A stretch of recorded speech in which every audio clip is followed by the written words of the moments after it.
Hurricane boats. You see them all the time after a hurricane. Boats that were in the wrong place at the wrong time, or whose skippers were poorly prepared for the onslaught of Mother Nature. According to Sail magazine, Boat US has estimated that more than 64,000 boats were damaged in the United States last year alone. While for many boaters, these storms have meant a loss, for others, they represent a possible opportunity. In fact, before hurricanes even clear the coast, many bargain hunters are already looking for deals. But be warned, while this might seem like a great way to get a nice boat at a bargain price, some caution and common sense is needed to avoid purchasing a proverbial hole in the water where you pour your money in and it disappears. Hi, I'm Alan Stokel. To paraphrase writer Wayne Canning, first and foremost, before rushing off to a hurricane zone to find the perfect boat, it's best to take your time. The better deals on damaged boats will come from insurance sales, since these boats tend to have been worth more prior to a loss than an uninsured boat. And it often takes weeks or even months for the insurance companies to evaluate and arrange for salvage of the boats that they insured. As a result, the good deals will not be gone if you wait. In fact, waiting often results in better deals, as there will be more selection in general for buyers. After a large storm, not only are repair yards fully booked, but the repair facilities may also be damaged, making getting repairs done difficult or impossible. Often these lightly damaged boats might work for you. Remember, the boat may have been in poor shape before the hurricane. Before looking for a hurricane boat to restore, you must also decide if this type of project is right for you. Ask yourself if you have what it takes to make the needed repairs. Hurricane damaged boats often require many skills and resources to rehab. Therefore, if you are planning on hiring others to do much of the work, I strongly suggest you reconsider getting one of these boats. Skilled labor is expensive. The fact that the insurance companies are liquidating the boats means that they have already determined it was not practical to hire someone to make the boat usable again. Ultimately, storm-damaged boats are only financially practical if you can provide all the necessary sweat equity to save labor costs. Also, where you'll be able to work on a damaged boat if you get one. Do-it-yourself boat yards are getting increasingly rare. The boat will likely also need to be moved, either to where you live, which may be will be a great distance and a great expense, or at minimum to another yard, further adding to your expenses. Unless the boat is a small trailable one, there will be a lot to consider when it comes to working locations. Of course, if you go and work on the boat in its current location, you will be ahead of the game. But as most repairs can take weeks and even months to complete, most of us have to move the boat to where we live and work. If after taking this into consideration and other factors, you still feel you have what it takes to handle a project of this type, it is time to think about selecting the right boat. With that in mind, I suggest you start by looking at boats as if you were shopping for, say, a normal used one. You will, for example, still want to find a boat that was well maintained and that had working equipment and gear that you wanted and need. For the time being, ignore the damage and evaluate the boat in its pre-loss condition. Check things like engine hours and the condition of the sails and the rigging.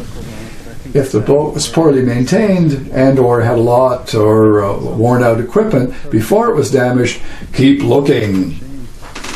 Also, take some time to find the normal resale value for any boat that you are looking at, as this will help you later decide on how to bid. There is an old joke about the skipper scuttling an old worn-out boat for the insurance to get a new boat. When you live in an area where there is a hurricane every couple of years, the fraud is even more, shall we say, sublime. If you're finding this video useful or just entertaining, please subscribe and ring the bell to be notified next time we post. Ring the bell and give us a thumbs up. We have a boat buying checklist for you that you can have for free, and we'll tell you more about that at the end of the video. Now, don't bother contacting insurance companies after a storm. A much better place to look would be from those companies that specialize in liquidating these boats and which can be easily found online. These will be your best resources, as these are the people charged with selling the boats. You also can contact towing and salvage companies in the affected areas, as well as local marine surveyors. Yes, arranging a professional inspection is vital to ensure you don't end up owning a money pit. I would strongly suggest that you hire a professional marine surveyor to both help evaluate the extent of the damage and help determine how much it will cost to repair. Many boats may have hidden damage that is not easy to find right off. As mentioned before, you will want to have a good feel for the boat's pre-loss condition as well. There's no point in buying a boat you hope will be a quick fix, only to find out there's major hull or core damage.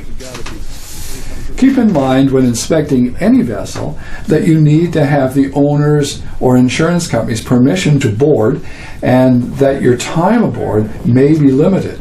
Use caution when boarding, as it can be hazardous from the damage or perhaps contaminants. Always wear shoes and protective clothing when inspecting a boat. Not all storm damage is easy to repair. I suggest staying away from any boat that has been submerged, even if it's only a partial submersion, since the extent of the damage from water intrusion can be difficult to fully evaluate. Boats that have been grounded can also have hidden damage, with repairs to rudders and running gear being particularly expensive.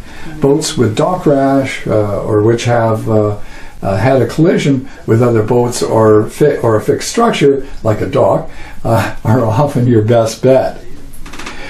Rig damage can also be relatively easy to fix, although parts can be expensive. Once you've found a boat, it's time to look at the cost. Before you even think about placing a bid, it's important to know your budget and stick to it. As I always say, never fall in love with a boat. I'm guessing that this video will be well over 10 minutes, so let's take a short break and I'll tell you about our handout. It's a damaged boat buyer's checklist, but I must warn again, do not buy a boat without having a surveyor have a look at it. Please. There are two key numbers to keep in mind when figuring out how much to bid. First is what will the boat be worth once the repairs are complete. The other is the cost to make those repairs. Whatever estimate you come up with, double it, just to be on the safe side. Don't forget to add in closing and transportation costs. That done, subtract the repair costs from the estimated finished value and you have a maximum bid. Honestly, there is really not any reason to buy a wrecked boat when you can have one in your hand locally for a similar price. Keep in mind that because of the location, possibly out of country, and the boat's registration, getting it home and insuring it may be an additional hassle and expense. Finally, knowing how to bid is important. There are basically two types of auctions held with salvage boats. The first is open bid, where you know just what the other person is bidding. The other is a closed bid, where you submit your best bid and hope that it's the best price. You have no idea what other people have been bidding.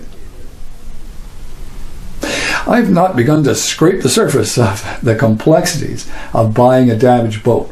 I hope soon to have a story on the people who buy those boats as lake boats without knowing their shady past, and those who buy them to fix up and resell.